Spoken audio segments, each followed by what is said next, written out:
Ebi babigambo baba basibire omu kurambura amashomero okureba oku gariyo nigatwaza omu bikwatiraine n'ebyokwerinda endwara ya Ebola n'okureba classes eziriyo nizombekwa okureeba omurimo ahi gwahika. Ekyokubanza nyenda kusiima abakuru b'amashomero ahabwa compliance ningashi ahabw'okuta omu nkora standard operating procedures engenderwaho y'okurwanisa akakooko ka Ebola eitwanituza hoona.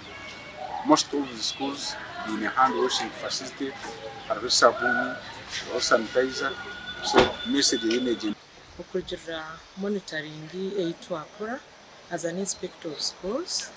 Amashomero they are trying their level best. The few schools we have monitored SOPs ziriyo niziba observed.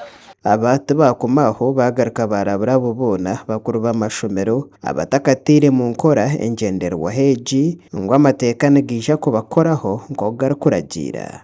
Turiyo nitwija konka will be coming anytime when nishaba head teachers abatabiine mubiteekemu omu mwanya nitwenda security y'abaana twenda security y'abashomesa biitu.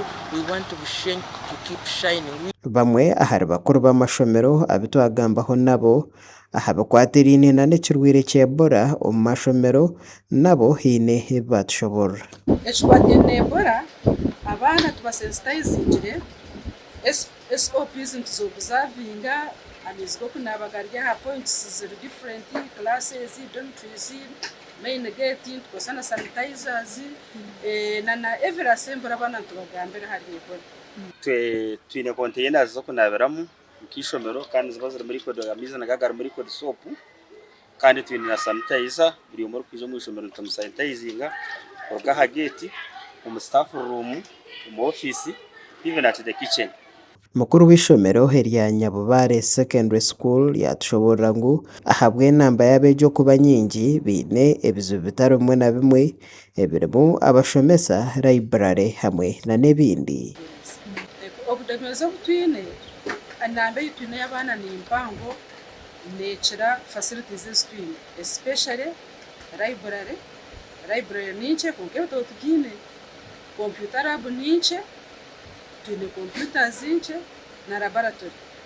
Imengabirano ora RDC wa Bushenyi obu yaba narambura emirimo ya gavumenti eriyo neekorwa omu mashomero gatari gamwe na gamwe yaruga yarabura abo boona abakwasibwe empatana z'okwombeka okukora omurimo ogurigwe kandi ogw'obuhangazi. Bwanyuma y'okureeba emwe aha mirimo eyaba etashemire ahantu ho yagira gavumenti nebeetiiremu sente nyingi okwenda kusya abanya-Uganda obuheereza. Ekyobu twaobuzavingamu naragira engineer ngu ahikeho arebe obu batiire omu mpatanisa ningashi omu BOQs okureeba ngu bagira omurimo gw'omurembe titwaza by'okushenya kandi bamara omu bwire. I expect here are going to her in a week's time abaana kuba nibakozesa that facility.